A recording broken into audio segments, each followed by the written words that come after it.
Hello dear students. So in our last class, we discussed about what is meant by Joule's law and how we are going to understand Joule-Thomson's effect. Okay. So according to Joule-Thomson's effect, so they showed that when a compressed gas is forced through a porous plug into a region of low pressure, so there is a appreciable cooling of all gases except hydrogen and helium. So this is what Joule-Thomson's experiment explained about. Okay, so this phenomena it carries out in an adiabatic environment. That means no exchange of heat is observed.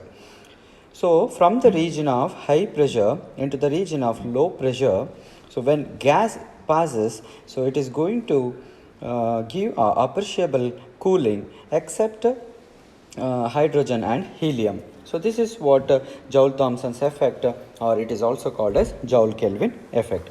So in our today's session, so let us discuss about how to show that Joule-Thomson effect is an isoenthalpic process. Okay, so as we have discussed in our previous classes, so the Joule-Thomson effect takes place in a adiabatic environment. Okay, so no exchange of heat is observed. So for an adiabatic process, so dq is equals to 0. So according to the first law of thermodynamics, so du, that is the change in internal energy, is equal to the change in work done minus the change in energy or change in W is absorbed. Okay, so this is how we are going to represent it. So du is equals to dq minus dw. Okay, so since it is a adiabatic process, since dq is equals to 0, so this equation can be written as, so du is equals to minus dw, and let me call this equation as 1. So thus the work done during the expansion of the gas under adiabatic conditions is at the cost of the internal energy. That means, so here since it is an adiabatic process, so here the work done will be carried out by the internal energy, by using the internal energy, so which is exhibited by combining all the energies like rotational energy, vibrational energy, so all those energies in combination with what we call it as internal energy. By using that energy with that cost of the energy, so the work is done in this experiment.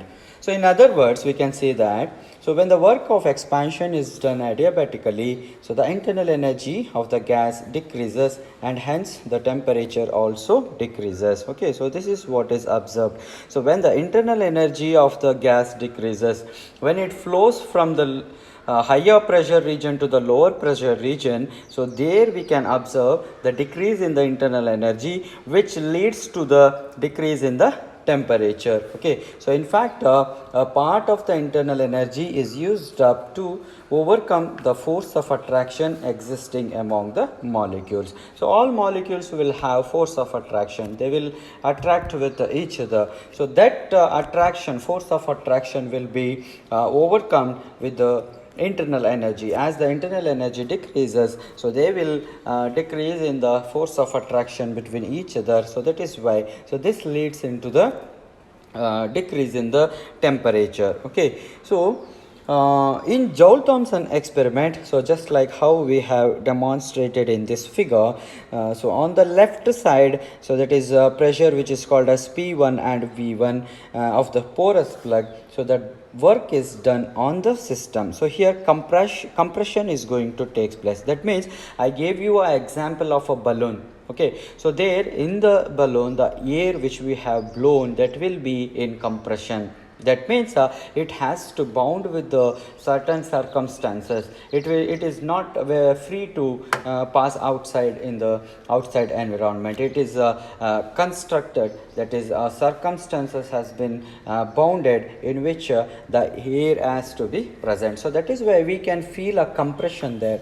Whereas on the right side here, if we come to pressure P2 and V2, so in this what happens is so the work is done on the system. So here expansion is going to take place. Expansion means the air which was held inside that balloon, so when it comes out of that balloon, so then it will get expanded. That means so the area for that air is more and more, so that the force of attraction between the molecules is decreased. That means the molecules will have a larger space to move each other, so that is why it will decrease the temperature. Okay, so as the force of attraction between the molecules is going to decrease, so the temperature is also going to decrease. So that is why we are going to find or feel a appreciable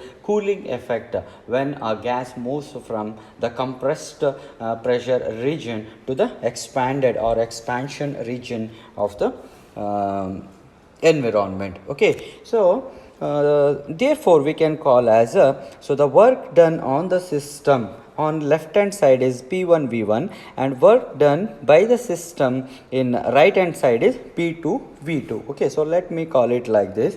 And therefore, so to find out how much amount the net work done by the system, that is dW, will be equal to P2 V2 minus P1 V1. Okay, so this is how, means the work done by the system minus work done on the system will give us the net work done by the system. Okay, so from equation 1 and 2 we have, so du is equals to P2 minus PV. Okay, so if we reverse this, if we interchange this, then we will get minus du is equals to P2 V2 minus P1 V1. Okay, we know that, so du is, that is the difference in internal energy, is equals to the change in internal energy in system 2, that is U2 minus U1. So let me call this equation as 4.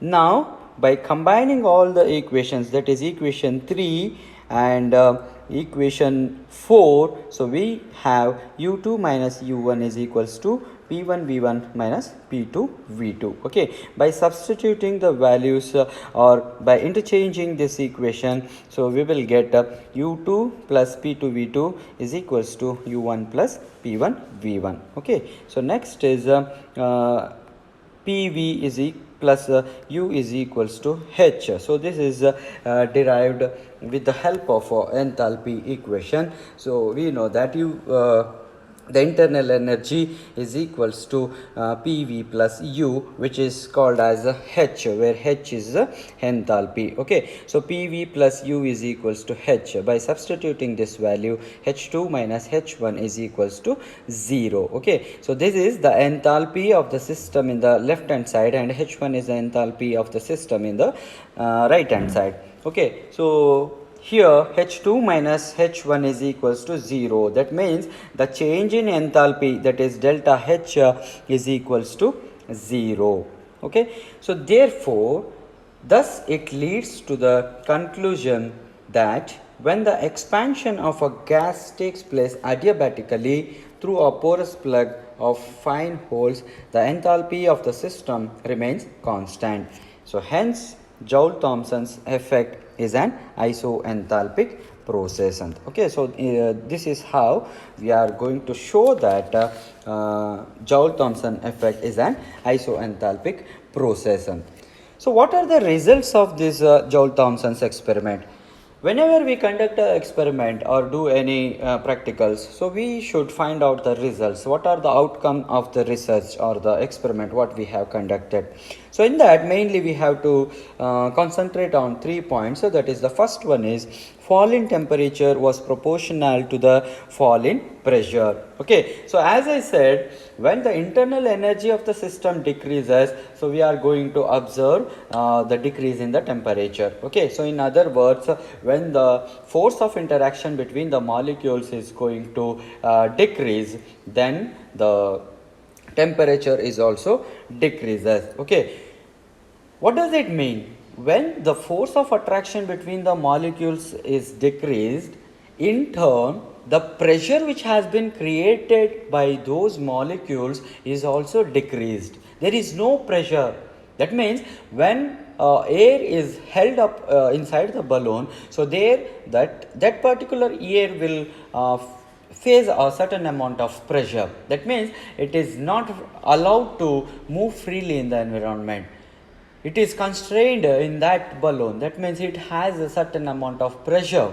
It has to stay there. It has to face all the force of attractions which is exhibiting by the molecules surrounding it. Okay, so that is why pressure is also observed there. So what does it mean? So the fall in temperature, that means when the fall in temperature takes place, when the air which is present there in the compression region moves towards the expansion region, there we are going to find the cool in temperature, or appreciable cooling is observed, or the decrease in temperature is observed. So what does it mean? So it means that, so when air is blown out, so it will possess decrease in pressure. The pressure is also getting decreased. Okay, so this is what the first result was observed. So fall in temperature was proportional to the fall in pressure. Okay, so that is delta T is directly proportional to delta P. Okay, and delta T, that is change in temperature, delta T will be equal to T2 minus T1. T2 is the temperature which was there after the work has been done, and T1 is the temperature before the work has been done. Okay, so this difference will give us the change in temperature, how much of temperature has been changed.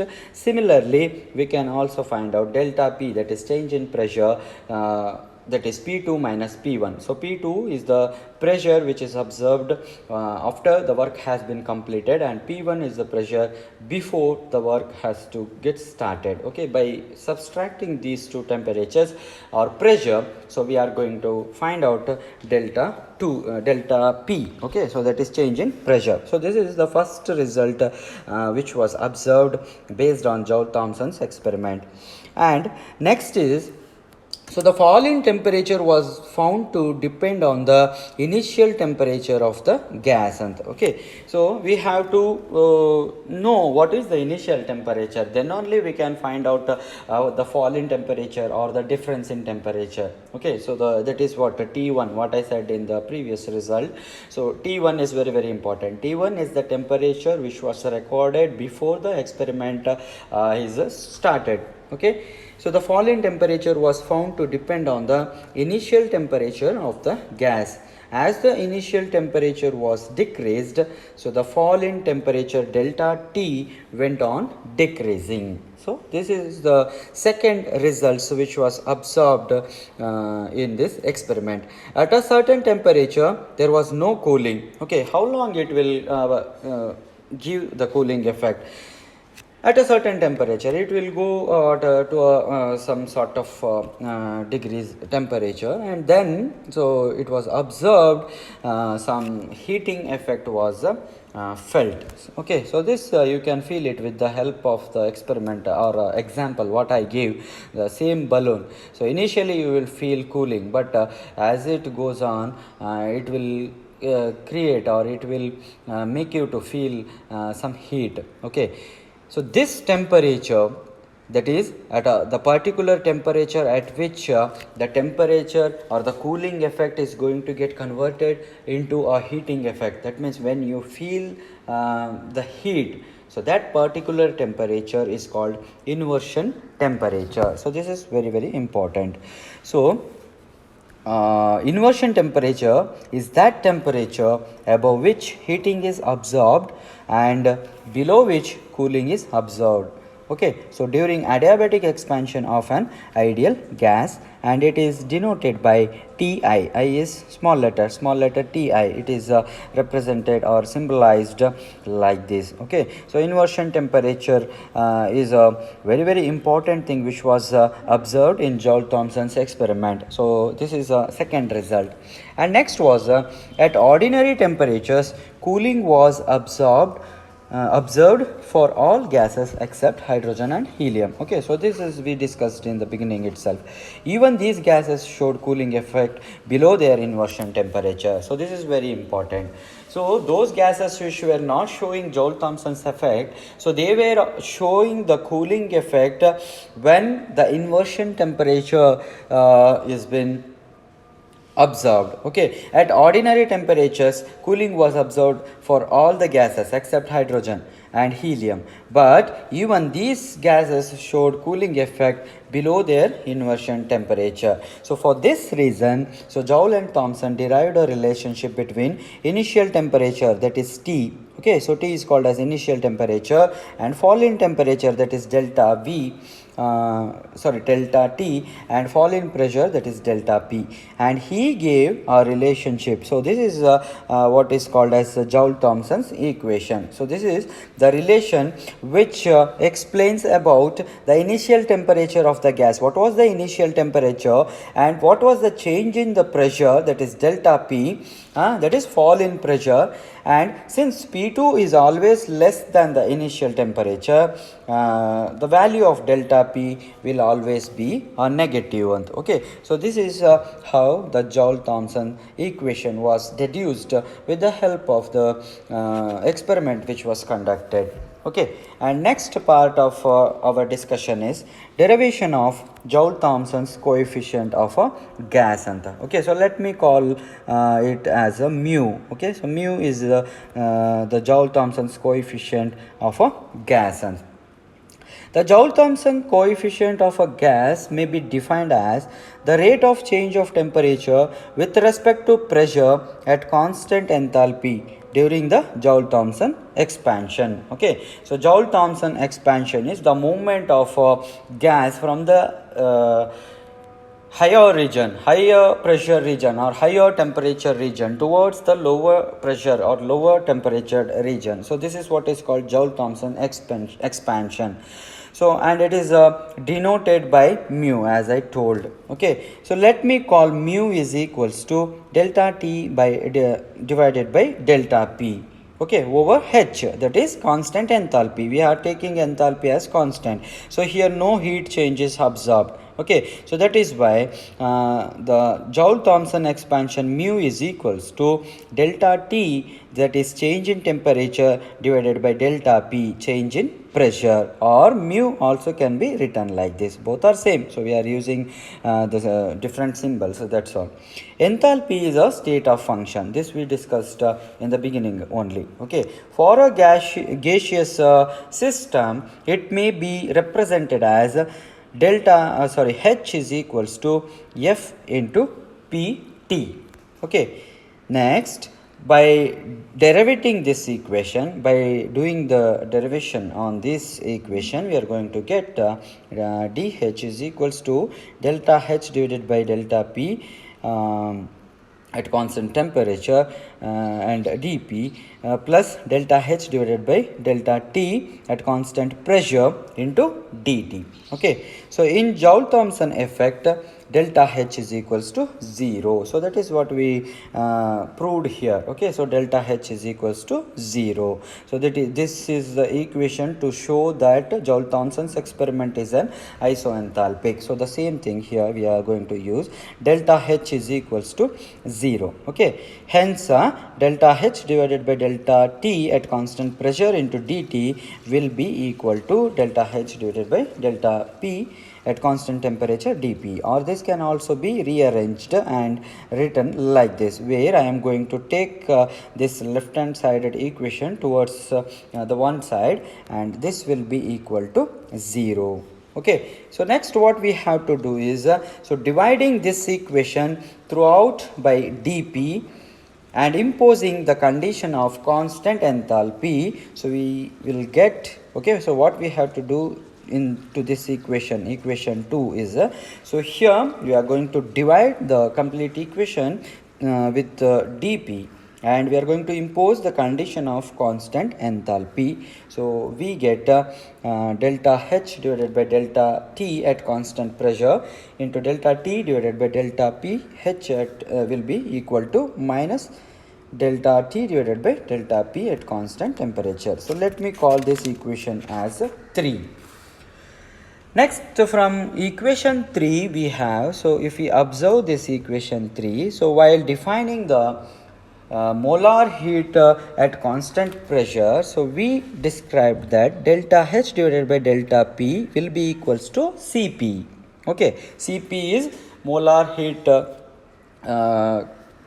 coefficient for a constant gas, so which will be equal to minus delta H divided by delta P at constant temperature. Okay, by taking this Cp towards the right hand side, if we take Cp towards the right hand side and if we retain this mu is the coefficient of gas, Joule-Thomson's coefficient of gas, so we'll get mu will be equals to minus 1 over Cp into delta H divided by delta P at constant temperature. So this equation 4 is the expression for Joule-Thomson coefficient of a gas.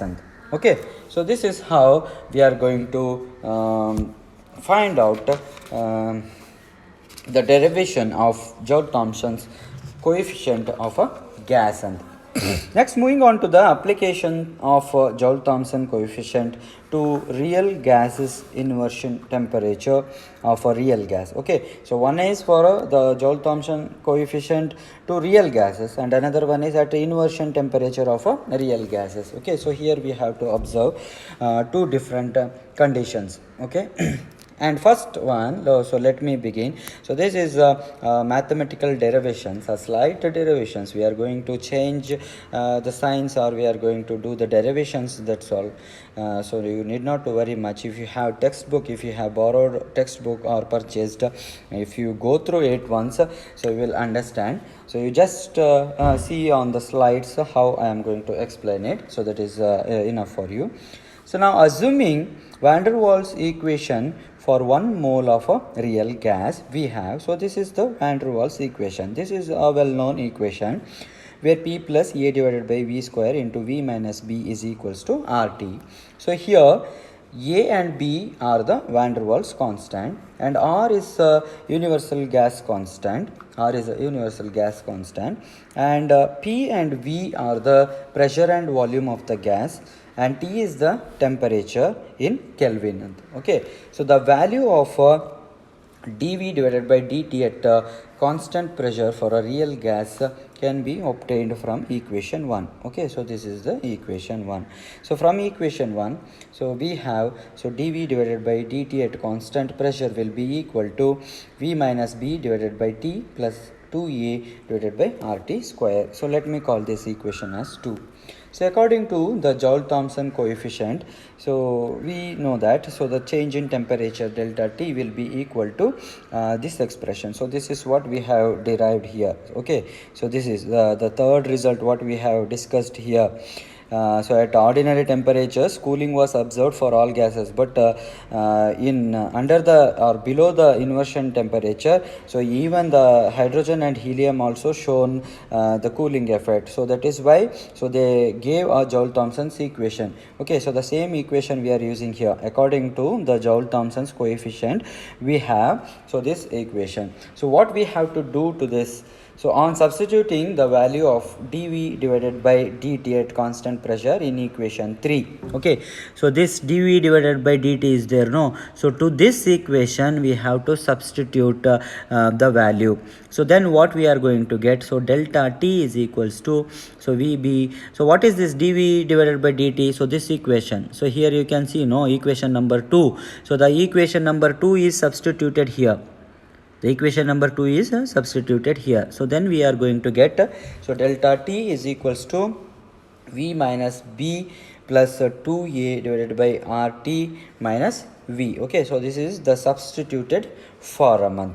Or we can also write it, we can rearrange this equation and we can write it as the change in temperature, which will be equal to 2A divided by RT minus B divided by Cp. So this equation is the equation which explains about Joule-Thomson equation for real gases. Okay, so here we have to see two cases. So the first case is, let the experiment be done with an initial temperature T which is equals to Ti. Okay, so Ti is the inversion temperature of the gases. At this temperature, so no heating or cooling takes place. So that is why when no heating or cooling is taking place, means then the change in temperature will be equal to 0. Okay, so that is a common sense. No heating or no cooling is taking place, means the change in temperature will be equal to 0. So with the help of equation 4, so this equation, okay, so with this we are going to get so 0, that is delta T. Okay, so here you can see, so the delta T is 0. Substitute the value delta T value here. So 0 is equals to 2A minus RTI, that is the inversion temperature. Okay, so by rearranging this, let me take this 0 towards the right hand side. So I am going to get 2A divided by RTI minus B is equals to 0. Okay, so next is so let me take this B towards the right hand side. So B is the constant. Okay, so here B is the constant, the van der Waals constant. So B will be equals to 2A divided by RTI. And next the same rearranging, this is just we are rearranging the equation. So inversion temperature is taken towards left hand side. So Ti will be equal to 2A divided by Br. If Ti is the constant called inversion temperature, okay, so therefore inversion temperature is a constant for gas, and its value depends on the value of van der Waals constant A and B for that gas. And okay, so here you can observe both terms are there, A and B, both are constants, both are van der Waals constants. Okay, so that is why the value of or the inversion temperature is a constant for a gas, and its value depends on the value of van der Waals constants A and B for that gas. And okay, next is case 2. So what if temperature is lesser than inversion temperature? If the initial temperature what is observed in the system is lesser than the inversion temperature, so then so 2A divided by RT will be greater than B, so that 2A divided by RT will be minus negative is a positive. Okay, so since delta P is always negative during expansion, it follows that delta T will be negative in equation number 4. Okay, so this means hence the inversion temperature should show cooling when subjected to Joule-Thomson's effect. So this is the case 2 what we will see in the application of Joule-Thomson's coefficient. And next is case 3. What if initial temperature of the gas is more than, this is reverse of this case 2. Okay, what if initial temperature is greater than inversion temperature? So then it is reversed, that's all. Okay, so it is reversed. So here 2A divided by RT minus B is negative, and hence delta T will be positive in equation number 4. Okay, so this is the equation number 4. So here the delta T will be positive for case 3, and if it is case 2, then here the delta T will be negative. Okay, so that is what the cases, 2 cases is here is explaining about. Okay, what does it mean? So if the heating will be observed when the gas is subjected to Joule-Thomson's effect. Okay, so this is what is observed here, and we have to note a point here. The values of van der Waals constant A and B for hydrogen and helium are such that their inversion temperatures given by equation Ti is equals to 2A divided by Br are very low. Okay, hence these gases undergo heating on adiabatic expansion under ordinary conditions of temperature. Okay, so these are the 3 different cases which we are going to discuss in applications of Joule-Thomson's coefficient to real gases and inversion temperature of a real gas. Okay, so in our next class we will discuss about what is meant by bond energy and enthalpy of formation Okay, and next we will move on to one or two problems, how to calculate the bond energy of carbon and hydrogen bond in methane, CH bond in methane, with the help of some data. So all those things we will discuss in our next class. Thank you one and all.